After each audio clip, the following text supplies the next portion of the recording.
کئی اہل دل ملک کے حالات سے اس قدر دل گرفتہ ہو چکے ہیں کہ انہیں مایوسی کے سوا کچھ نظر نہیں آتا. ان کو وہ یہ کہہ رہے لیکن لگتا ایسا تھا کہ یہ مسیحا ہیں، یہ آئیں گے تو شاید کچھ بہتر ہو جائے گا. ججز سے توقع کی جا رہی ہے، لوگ یہ کہہ رہے ہیں نا کہ جج کچھ نہ کچھ بدل دیں گے، جج کچھ نہ کچھ کر دیں گے. وہ یہ کہتے ہیں کہ مطلب یہ کوئی حل نہیں ہے، ایسا تو نہیں ہونے والا کہ آپ سوچ لیں کہ ہاں کوئی آئے گا اور سب ٹھیک کر دے گا. دیکھیں پھر اگر کوئی سیاستدان حل نہیں کرے گا کیسے تبدیلی آئے گی، کیسے انقلاب برپا ہوگا؟ سیاستدانوں کا مسئلہ یہ ہے کہ وہ کسی کی گود میں بیٹھ کر آتے ہیں اقتدار میں، تو پھر سب کچھ ان کا ہوتا ہے اور جو وہ چاہیں ویسے چلتا ہے. سیاستدان حکومت کرتے ہیں، اقتدار کوئی اور کرتا ہے، اقتدار کسی اور کے پاس ہمیں ہوتا ہے. بظاہر نظر آ رہا ہوتا ہے کہ ان کے پاس ہے کرسی لیکن ہوتی کسی اور کے سب کو پتہ ہے.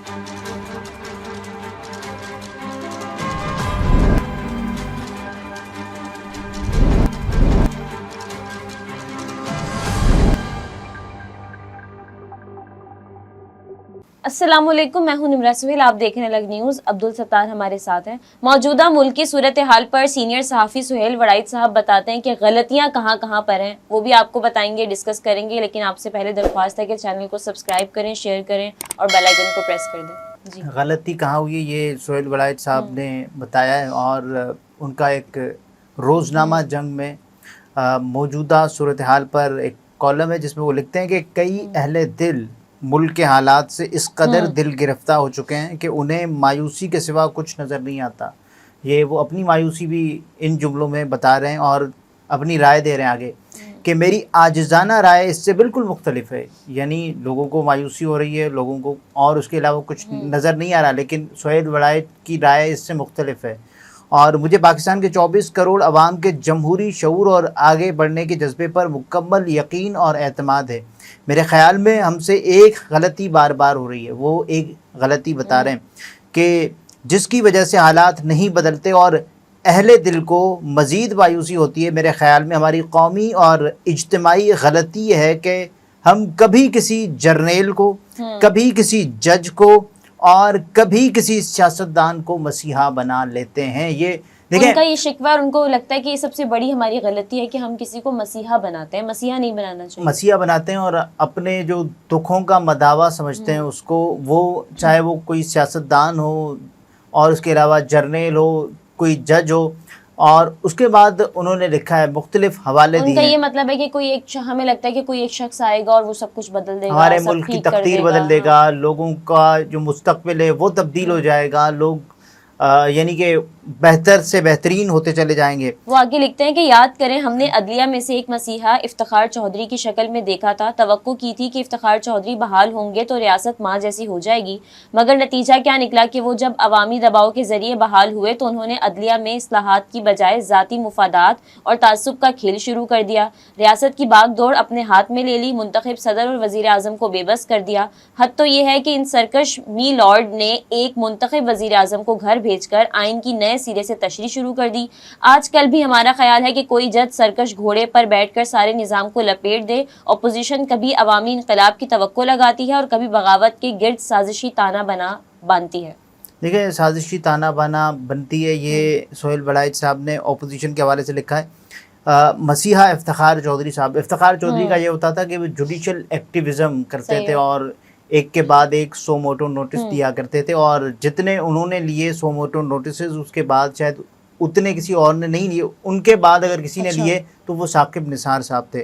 بہرحال وہ معزول تھے کیونکہ ان کو ان جو پی سی او پر حلف اٹھانے والے ججز میں وہ شامل نہیں تھے تو وہ بحال نہیں ہو پا رہے تھے. اور اس کے بعد پیپلز پارٹی کی حکومت جب آئی تو انہوں نے آتے ساتھ ہی ان کو بحال نہیں کیا اور وہاں ایک موومنٹ چلانی پڑی وکلاء کو. اس کے بعد ان کو بحال، لیکن لگتا ایسا تھا کہ یہ مسیحا ہیں، یہ آئیں گے تو شاید کچھ بہتر ہو جائے گا. جب وہ بحال ہوئے اس کے بعد یہ ہوا کہ ان کے جتنے بھی فیصلے آئے، مثال کے طور پر انہوں نے ایک فیصلہ دیا کہ یوسف رضا گیلانی صاحب کو پہلے انہوں نے 31 سیکنڈ کی عدالت میں بیٹھنے کی سزا سنائی کہ آپ کی یہ سزا ہے، اور اس کے بعد ان کو نااہل کر دیا. دیکھیں کسی بھی وزیر اعظم کو مدت پوری نہیں کرنے دی جاتی. پاکستان میں یہ ایک روش بن چکی ہے. اور اب لیاقت علی خان سے لے کر آپ دیکھیں شہباز شریف صاحب، کیونکہ وہ اپنی مدت پوری کرنے کے لیے آئے ہی نہیں تھے نا، وہ تو 16 مہینے کے لیے آئے تھے. لیکن اس سے پہلے ہم عمران خان صاحب تک دیکھیں تو کسی بھی وزیر اعظم نے اپنی مدت پوری نہیں کی ہے. اب دیکھتے ہیں 5 سال شہباز شریف صاحب کیا اپنی مدت پوری کرتے ہیں, کیونکہ بجٹ کے بعد جو چیزیں ہیں وہ بڑی طوفانی طریقے سے ہونے والی ہیں.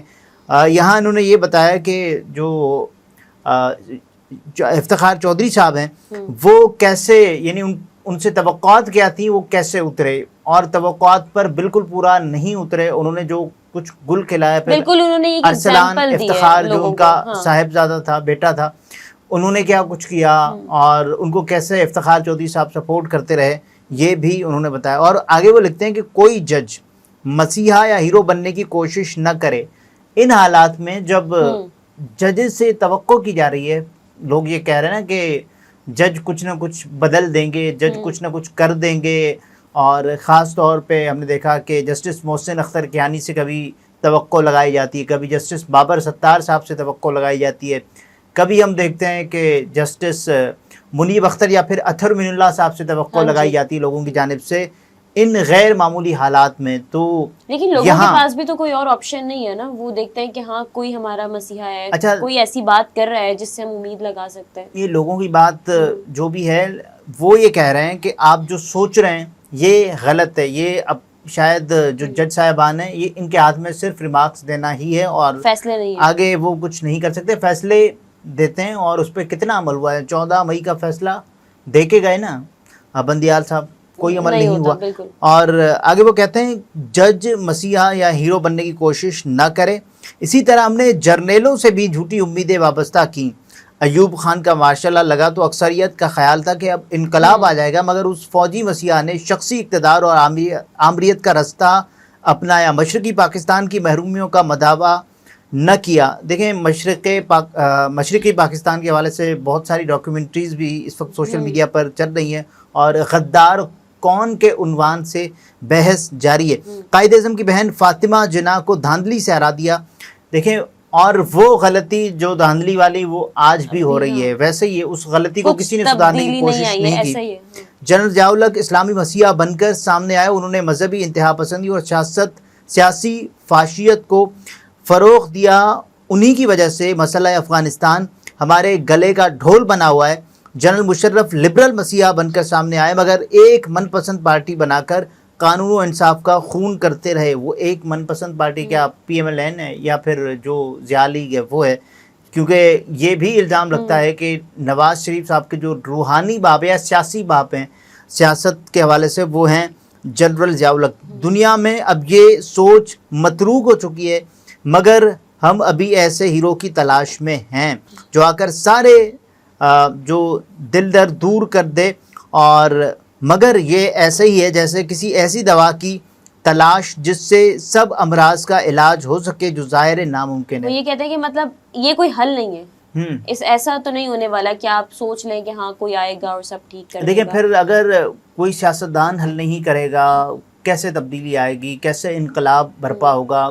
کچھ نہ کچھ تو ہوگا نا, کہیں نہ کہیں کوئی جنبش ہوگی, کہیں نہ کہیں کوئی متحرک ہوگا, کہیں نہ کہیں کوئی ایکشن لے گا, کہیں نہ کہیں کوئی یہ سوچے گا کہ صاحب میں نے اپنے حصے کا کام کرنا ہے. کہیں نہ کہیں جو ملکی حالات ہیں لیکن سب کو ایک ہونے کی ضرورت ہے. وہ آگے کہتے ہیں کہ سیاستدانوں کو دیکھ لیں, ہم نے ہر ایک سے نظام میں تبدیلی کی توقعات لگائیں, کیا کسی نے نظام کو ذرا برابر تبدیل کرنے کی کوشش کی؟ بدقسمتی سے آج کے جتنے بڑے سیاسی نام ہیں کسی کا ویژن ہی نہیں کہ کسی قانون میں کیا تبدیلی کرنی ہے جس سے عوام کا فائدہ ہو سکے. اچھا یہاں پہ رک جائیں. جو انہوں نے کہا ہے نا کہ جو بھی سیاستدان آئے انہوں نے مختلف وعدے کیے, بہت سارے وعدے کیے, اور اس کے بعد جیسے ہمارے پاس جمہوریت لوٹی ہے تب سے دیکھیں نا, کیونکہ باوردی صدر تھے مشرف تو اس کو جمہوریت نہیں مانا جاتا. لیکن وہ کہہ رہے ہیں کہ عوام کے فائدے کے لیے کوئی قانون یا اس میں تبدیلی وہ کسی سیاستدان نے بھی نہیں کیا. قانون بہت سارے بنے پڑے ہیں نا, قوانین کا کچھ نہیں ہے. اس کی پاسداری بھی ہو جائے تو بھی بہت بڑی بات ہے. وہ آگے لکھتے ہیں کہ اچھا یہاں پہ رکتا ہے نا, جو جب سے جمہوریت لوٹی ہے تو اس کے بعد ہم نے دیکھا کہ آصف علی زرداری صاحب کی حکومت آئی یا پاکستان پیپلز پارٹی کی حکومت آئی, اس میں بھی ہم نے دیکھا کہ ایسی کوئی تبدیلی نہیں ہے. اور اس حکومت کے بعد سے لے کر اب تک سندھ میں پاکستان پیپلز پارٹی کی حکومت ہے کچھ بھی نہیں ہوا. اور اب وفاق میں اس کے بعد ہم نے دیکھا کہ نواز شریف صاحب کی حکومت آ گئی, اور اس کے بعد پھر عمران خان صاحب کی حکومت آ گئی. آصف علی زرداری صاحب کی حکومت میں حالات تھوڑے کم برے. اس کے بعد ہم نے دیکھا کہ بتدریج حالات برے ہوتے چلے گئے اور کوئی بہتری کی طرف تو دور کی بات ہے کہ دیکھیے. اور اس کا مطلب یہ نہیں ہے کہ ان کی حکومت بہت اچھی چل رہی تھی آصف علی زرداری کی, بالکل نہیں ہے, کیونکہ ہر پچھلا دور اگلے آنے والے دور سے کہیں کچھ نہ کچھ بہتر ہوتا ہے, کم برا ہوتا ہے, جو کہ پاکستان میں ہے. اور جو آتا ہے اس کی ذمہ داری ہوتی ہے کہ وہ بہتری کی طرف لے کے جائے. وہ لکھتے ہیں کہ صرف 2 بڑے لوگ نظام میں اہم تبدیلیاں لانے میں کامیاب ہوئے, ایک ذوالفقار علی بھٹو اور دوسرے فوجی آمر جنرل مشرف. ذوالفقار علی بھٹو نے لبرل لاز تھا اور امیگریشن لاز تھا, قانون مزارع جات, قانون کرایہ داری, شناختی کارڈ کا اجرا, پاسپورٹ تک ہر شخص کی رسائی, طالب علموں کے لیے کرائے میں رعایت اور نئی یونیورسٹیز کے قیام وغیرہ جیسے اہم اقدامات کیے. لیکن بدقسمتی سے بھٹو حکومت کی تیسرے ستون بلدیاتی انتخابات کا کوئی مؤثر اور قابل عمل منصوبہ نہ دے سکے, اور اس کا کریڈٹ جنرل مشرف کو جاتا ہے, جنہوں نے پہلی بار جو ہے وہ با اختیار بلدیاتی نظام بنایا. جنرل مشرف کو ہم کریڈٹ دے رہے ہیں صحافی ہونے کے بعد بھی, یا پھر ان کے اس ملک میں نہ ہونے کے باوجود بھی, تو اس کا مطلب ہم سیاستدانوں کے ہاتھ میں جو چیزیں ہیں نا وہ بہت زیادہ ہیں, ان کو بہتر کیا جا سکتا ہے. سیاستدانوں کے پاس جو وسائل ہیں, سیاستدانوں کے پاس یعنی جو عوام کا مینڈیٹ ہوتا ہے, سب سے بڑی بات بالکل مینڈیٹ ہوتا ہے. لیکن یہاں سیاستدانوں کا مسئلہ یہ ہے کہ وہ کسی کی گود میں بیٹھ کر آتے ہیں اقتدار میں, تو پھر سب کچھ ان کا ہوتا ہے اور جو وہ چاہیں ویسے چلتا ہے. سیاستدان حکومت کرتے ہیں, اقتدار کوئی اور کرتا ہے, اقتدار کسی اور کے پاس ہمیں بظاہر نظر آ رہا ہوتا ہے کہ ان کے پاس ہے کرسی, لیکن ہوتی کسی اور کے پاس. سب کو پتا ہے, یہ ان کو بھی پتا ہے اور یہ عوام کو بھی پتا ہے کہ کس کے پاس کیا ہے اور کس کا کتنا مینڈیٹ ہے, کس کی کتنی بھڑکیں. یہاں پہ یہ صرف آئیں گے پارلیمان میں بتائیں گے کہ یہ ہم کر رہے ہیں اور اس کے بعد ملک بہتر ہو جائے گا, لیکن کچھ بھی نہیں ہوا ہے, یہ کچھ بھی نہیں کر پائے. جنہوں نے پہلی بار با اختیار بلدیاتی نظام بنایا, مشرف صاحب کی بات کرنا, اس میں بہت خرابیاں تھیں, مگر نو آباداتی دور کے بعد وہ اس قانون سے بڑی تبدیلی لے آئے, لیکن وقت کے ساتھ یہ نظام بھی ختم ہو گیا. اب نواز شریف صاحب کی وہ بات کرتے ہیں کہ نواز شریف اور بھٹو دونوں نے تاریخ میں پہلی بار اور دوسری بار خارجہ پالیسی کی تبدیلی کی کوشش کی. نواز شریف نے معیشت میں بھی اصلاحات کی. دوسری طرف آج کے سب سے, اب عمران خان صاحب کی وہ بات کر رہے ہیں کہ آج کے سب سے پسندیدہ leader Imran Khan health card لے کر آئے. لیکن اچھا, کبھی لوگ یہ کہتے ہیں کہ ہیلتھ کارڈ نواز شریف صاحب کا پروجیکٹ ہے. اچھا, نواز شریف صاحب نے ہیلتھ کارڈ دیا ضرور تھا, عمران خان صاحب سے پہلے دیا تھا, لیکن وہ کسی پروجیکٹ کی صورت میں نہیں دیا تھا کہ اتنے لاکھ لوگوں کو, اس کو باضابطہ طور پر پروجیکٹ کی شکل میں عمران خان صاحب لے کر آئے, لیکن اس سے پہلے نواز شریف صاحب یہ کر چکے ہیں. اور اس کے بعد وہ کہتے ہیں کہ وہ ان کا نعرہ عمران خان صاحب کے بارے میں کہتے ہیں پسندیدہ leader Imran Khan health card لے کر آئے, لیکن خارجہ پالیسی اور عمومی عوامی قوانین میں کوئی تبدیلی نہ لا سکے. گو ان کا نعرہ تو تبدیلی کا تھا, مگر انہوں نے قوانین میں تبدیلی کی پہلے سے تیاری نہ کی تھی. عمران خان صاحب کی جو ٹیم تھی وہ بہت ہی گھسی پٹی سی ایک ٹیم تھی. ان پر تنقید یہ ہوتی تھی کہ عثمان بزدار صاحب کو آپ کیوں لے کر آئیں, تو وہ کہتے تھے یہ وسیم اکرم پلس ہے. کوئی آ کے اٹھتا وہ کہتا ہے یہ تو زیرہ پلس بھی نہیں ہے, یہ وسیم اکرم پلس کہاں سے ہو جائے گا. تو اس کے بعد جو تنقید ہوا کرتی تھی عثمان بزدار کو لے کر, اور عمران خان صاحب کے پاس جواز یہ تھا, یا پھر وہ بتاتے تھے لوگوں کو کہ میں نے اس کو اس لیے لایا ہے, وزیر اعلیٰ اس لیے بنایا ہے کیونکہ اس کے گھر میں لائٹ نہیں ہے. لوگوں نے کہا کہ بھائی کارکردگی کی بات کریں, یہ گھر میں لائٹ نہیں ہے, یہ کیا فارمولا ہے. آپ کے پاس جب آپ اتنی عوام پر مسلط ہوتے ہیں تو پھر آپ کی بڑی ذمہ داری بنتی ہے. وہ آگے لکھتے ہیں کہ یہ ساری سیاسی کہانی سنانے کا مقصد یہ ہے کہ ہم اپنے کسی لیڈر کو اس وقت تک ہیرو یا مسیحا نہ سمجھیں جب تک وہ عوامی فلاح کے لیے نظام میں تبدیلیاں نہیں کرتا. میری ناقص رائے میں ہم عمومی باتوں پر ہی غور کرتے ہیں اور انہیں پر بات کرتے ہیں. سوال یہ ہے کہ ہم اپنے لیڈروں اور ہیروز سے کیوں نہیں پوچھتے کہ آپ ریونیو کے قوانین, پٹواری اور تھانے دار کی حکمرانی, تپتی گرمی میں لائنوں میں لگ کر بل ادا کرنے کا معاملہ حل کیوں نہیں کرتے. چاہے حکمران کوئی بھی ہو, جج ہو یا جرنیل, اسے مسیحا کا روپ دھارنے کی بجائے نظام کے اندر رہ کر اس کی اصلاح کرنی چاہیے. دنیا میں ایسے ہی تبدیلی آئے گی, یہاں بھی ایسے ہی آئے گی. بالکل ایسے ہی تبدیلی آئے گی, لیکن پاکستان میں ابھی یا تو لوگ بھی تیار نہیں ہیں تبدیلی کے لیے, اور جن کے ہاتھ میں تبدیلی ہے, جو کچھ تبدیل کرنا چاہتے ہیں, وہ بھی یہ چاہتے ہیں کہ فی الحال یہ نظام ایسے ہی چلتا رہے, کسی سے کوئی بات نہیں کرنی. سیاستدان آپس میں تقسیم ہے, سیاستدان آپس میں لڑتے ہیں, انہیں لڑانے والا کون ہے سب کو علم ہے, اور اس کے بعد پھر سیاستدانوں کے روپ میں کون حکومت کرتا ہے یہ بھی سب کو پتہ ہے. اور سہیل وڑائچ صاحب بھی یہی کہہ رہے ہیں کہ سب سے بڑی غلطی یہ ہے کہ ہم نظام کو تبدیل نہیں کریں. نظام کا تبدیل ہونا بہت دیکھیں ضروری ہے. نظام بہت چھوٹی چھوٹی چیزوں سے ہی تبدیل ہوتا ہے. بالکل. پورا نظام یکے بعد دیگرے آپ اقدامات کرتے جائیں ایسے تبدیل نہیں ہوگا. اس میں ایک ہلکی سی تبدیلی کی جو لہر پیدا ہوگی اس کے بعد وہ بڑی تبدیلی پر جائے گی, وہ میگا ہو جائے گی. لیکن اب ہم منی بھی کوئی چیز تبدیل نہیں کرنا چاہتے تو ایسے میں بڑا مشکل ہو جائے گا. عمران خان صاحب ابھی دیکھیں کیونکہ سیاست بالکل چوک ہوئی ہے ان کے گرد. جب سے وہ اقتدار سے ہٹیں پوری سیاست ان کے گرد گھوم رہی ہے. وہ پاکستانیوں کی یا پھر پاکستان میں سیاست کے محور ایک ہی انسان ہے, وہ عمران خان صاحب ہے. سو ان کی جو سیاست ہے اس پر بہت سارے لوگوں کے اختلافات ہیں. لوگ کہہ رہے ہیں کہ آپ سے بات نہیں ہو پائے گی, آپ سے بات نہیں کریں گے. محمد مالک صاحب نے بھی خبر دی کہ عمران خان صاحب سے کوئی بات کرنے کو تیار نہیں ہے.